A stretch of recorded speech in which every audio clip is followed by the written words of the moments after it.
All right, let's dive into a pivotal moment in India's freedom struggle, the Bardoli Satyagraha. Now, if you're studying modern Indian history, especially for the UPSC exams, you need to know this story. It's not just a protest, it's a masterclass in leadership, organization, and the incredible power of nonviolent resistance. Everything, and I mean everything, started with this one number, 30%.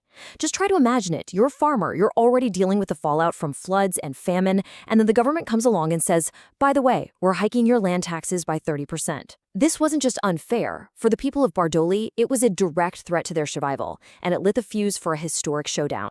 So here's how we're going to break it down. We'll start with that outrageous tax hike, look at how the resistance was so brilliantly organized, walk through the nonviolent rebellion itself, and then celebrate the victory that sent shockwaves across the country, and of course, explore the lasting legacy. So let's get right into it. So, how did a local tax issue in a single part of Gujarat blow up into a national movement? Well, the answer isn't just about the money. It's about the timing and the sheer arrogance of the decision. See, this tax hike didn't just come out of nowhere. The context here is absolutely crucial. The farmers were already on their knees because of natural disasters. For the British administration to then hit them with this massive increase, well, it felt less like a policy and more like an act of pure cruelty.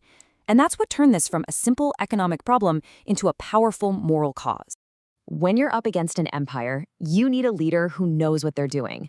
The people of Bardoli knew exactly who to call: Vallabhbhai Patel. He'd already proven his skills in the Kheera Satyagraha, so when he arrived, he didn't just bring hope, he brought a plan, a brilliant one. And this right here is a perfect example of Patel's strategic genius. From day one, he framed the entire struggle. He said, look, this isn't about one community or one religion. We are all Indians first.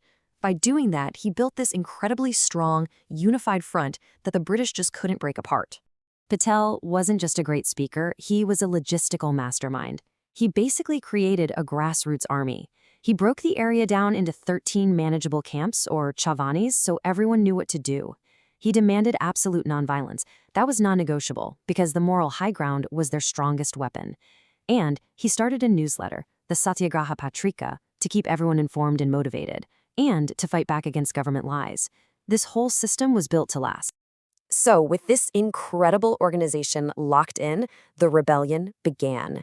And it was a fascinating clash of two very different types of power. On one side, you had the moral strength and unity of the people. On the other, the brute force of the British Empire. You can see the stark contrast right here. The peasants' weapons were simple but powerful. They just said no. No taxes. They socially boycotted any official working with the government. It was total non-cooperation.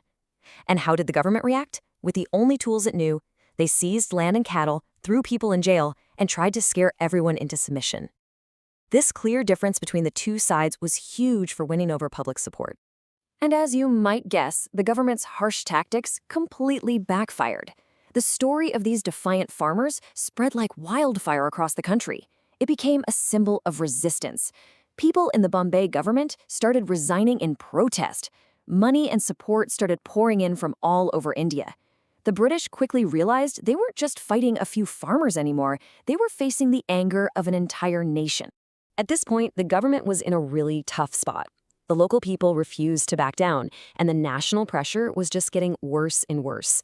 They had totally underestimated the power of this organized, nonviolent movement, and, well, they were running out of options. You could see the government start to fold in June of 1928, when they finally agreed to an impartial investigation. That investigation, the Maxwell-Broomfield Commission, came back with its findings a few months later. And what did it say? That the farmers were right all along. The tax hike was completely unjustified. The final result was a spectacular victory. That 30% increase was knocked all the way down to just over 6%. This chart really says it all, doesn't it? It's hard to really grasp the scale of this win. This wasn't some small negotiation. It was a near-total reversal of a major government policy, and it was achieved without firing a single shot.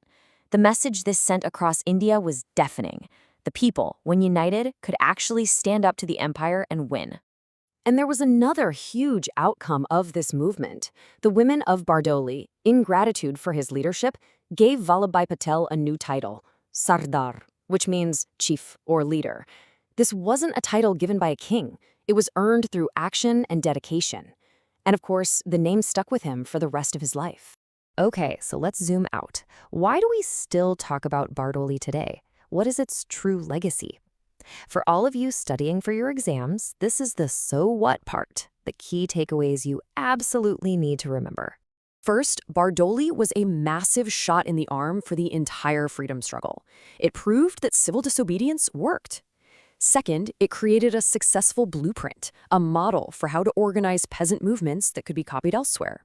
Third, it cemented Sardar Patel's status as one of the top national leaders. And finally, it was the ultimate proof of just how powerful organized, peaceful protests could be. And that brings us to a final thought for today. When you look at the core ideas of Bardoli, unity, incredible grassroots organizing, and disciplined nonviolent action, you realize how effective they were almost 100 years ago. It really makes you wonder, doesn't it?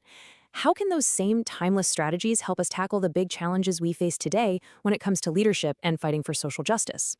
Something to think about.